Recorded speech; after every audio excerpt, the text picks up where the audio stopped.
Well, welcome back and thanks for listening. This is episode 3 of my fiction series, Sanctuary Ridge, stories gathered by Jacob Peterson that over time helped him mend his broken story.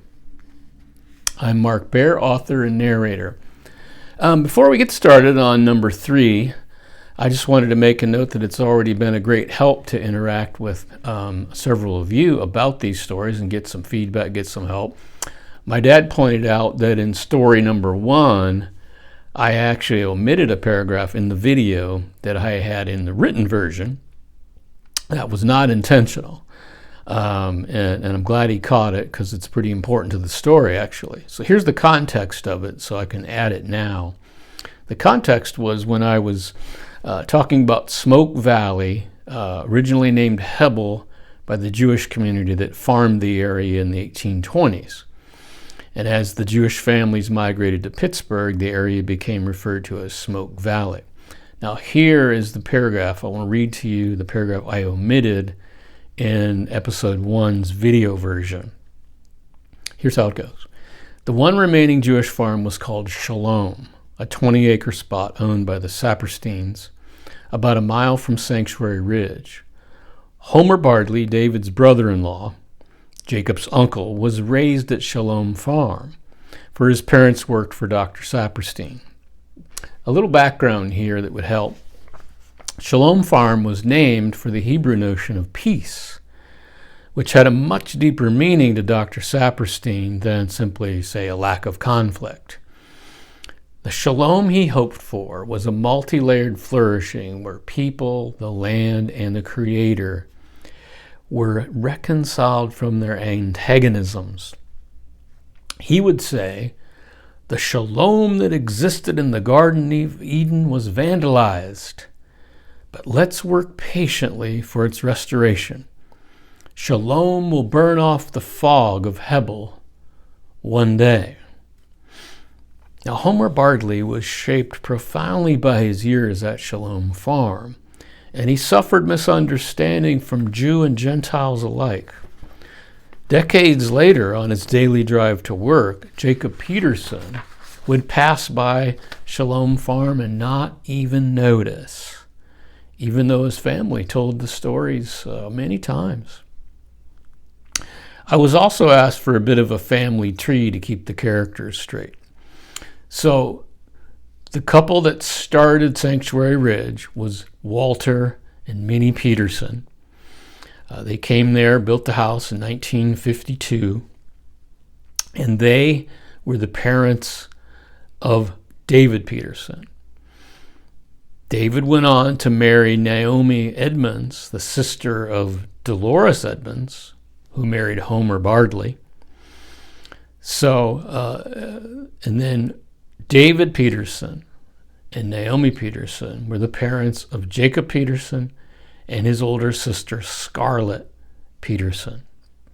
So that's a bit of the relationship of the characters, which will grow and will probably supply you a visual representation of that tree. Okay, so let's start story number 3, which is called A Clanging Cymbal, 1952. Though Jacob Peterson was and is a man of disordered desires, he is not a liar. Not anymore. You may think a man of disordered desires is a liar, since his disordered desires are sometimes only achieved by lying. But if a man is aware of his disordered desires and seeks to have them reordered, well, then he's telling the truth about the most important thing.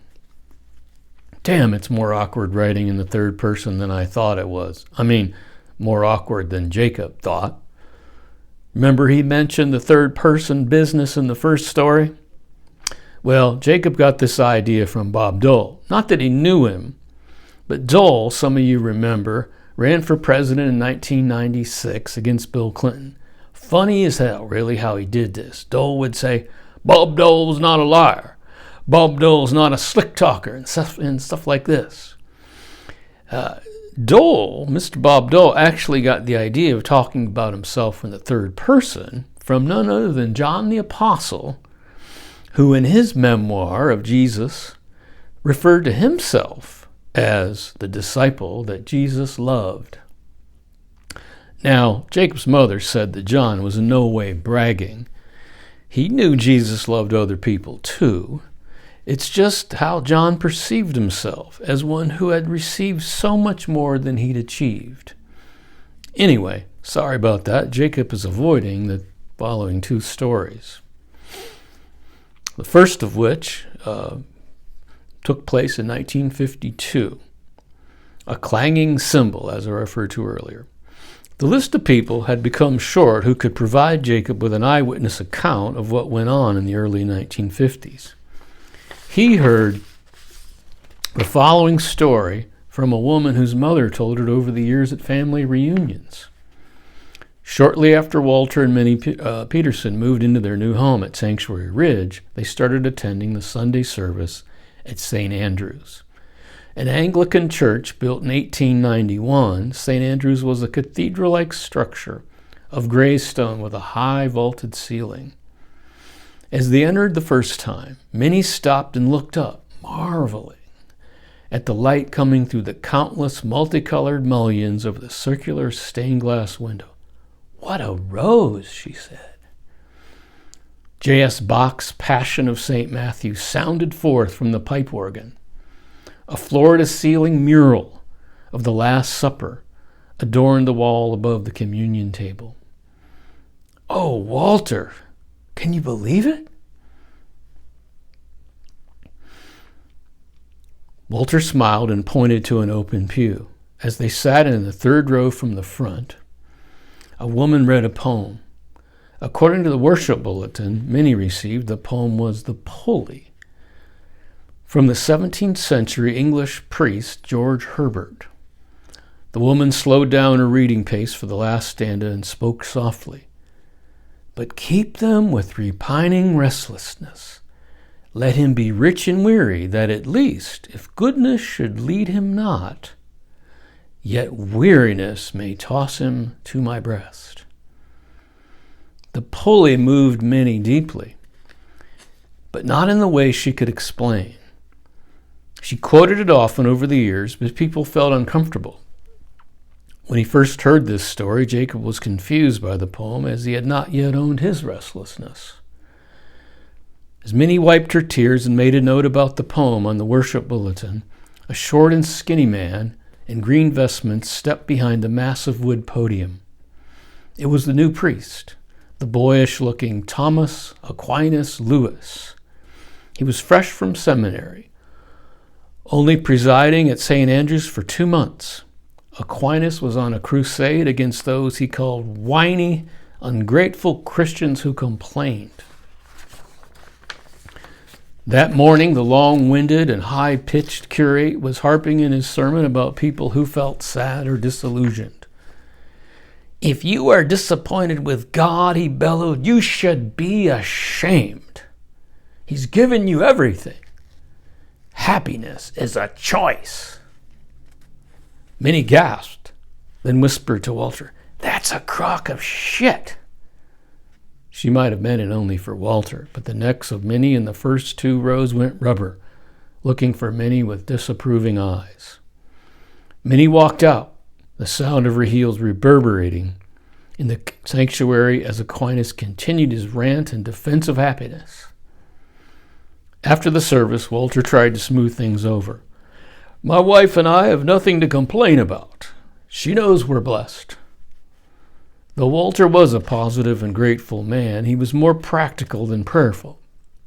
And although he was offended by the priest's smugness, he kind of agreed with his disdain for negative thinking. And that was the last time Minnie attended St. Andrews. Walter assumed, without asking Minnie, that she had given up on God. They did not speak of the matter, and Walter halted construction on the chapel he had promised her. The next story, A Voice Cried, 1975. One afternoon, about 6 months before he got his driver's license, Jacob Peterson hopped on his yellow Schwinn 10-speed. He rode down the steep hillside from the commanding heights of the house on Sanctuary Ridge, skipping the driveway, dodging trees and rocks, then flying off the edge of the steep bank and onto Pierce Mill Road. A half a mile later, Jacob turned to the Ewalt Park. There was a lake on his left and a tennis court area on his right. He leaned the bike against the tree, looking around as he went into the vending shack next to the tennis courts. He put in 75 cents into the machine and pulled the knob. Out came a pack of Marlboro in the box. If you were around in the 1970s, you know that a cigarette machine was perfectly compatible with a tennis court. Jacob looked again to see if anyone was watching, and quickly stuffed the red and white contraband in his underwear in case he was asked to show what was in his pockets.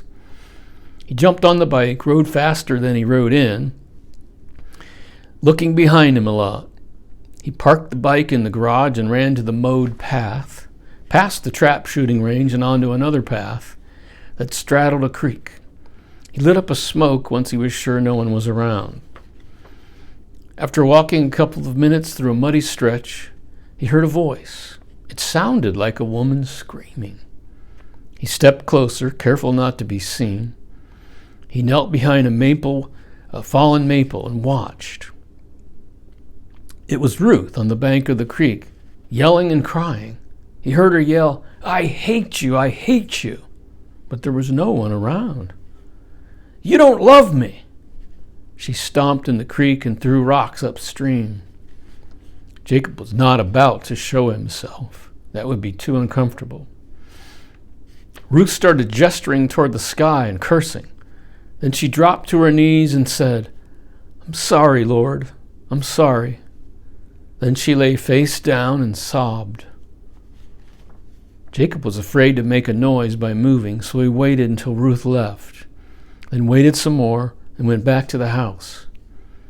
He wondered what had made Ruth so angry. Was it her mother's death 2 years earlier? Maybe. But in those 2 years she had lived at Sanctuary Ridge, Jacob had never seen Ruth upset. She often joked around with him about adult matters like sex and drinking. Though he was curious about how Ruth felt and missed Aunt Dolores a lot himself, he avoided talking to her about such a sensitive subject as grief. When he saw Ruth back at the house, Jacob asked, "How was your day?" "It was good," she said. "I had a good walk." She whispered, "I've got some weed." 2 months later, when Ruth turned 18, she left Sanctuary Ridge to look for her father. That morning, Ruth strapped on an army green Kelty frame backpack. The thing rose at least a foot over her head, making her look like a turtle with a shell. Attached to her rig were a sleeping bag, canteens, and cooking pots. She wore cut-off overalls, waffle stomper hiking boots, and a red bandana to keep her long, unruly hair out of her eyes. She was hitchhiking to upstate New York, where Homer was rumored to be living. Jacob was unsure why his uncle had not come to live with the family as his parents had expected when they moved from San Mateo. Jacob walked her down to the bottom of the driveway. He didn't want to say goodbye.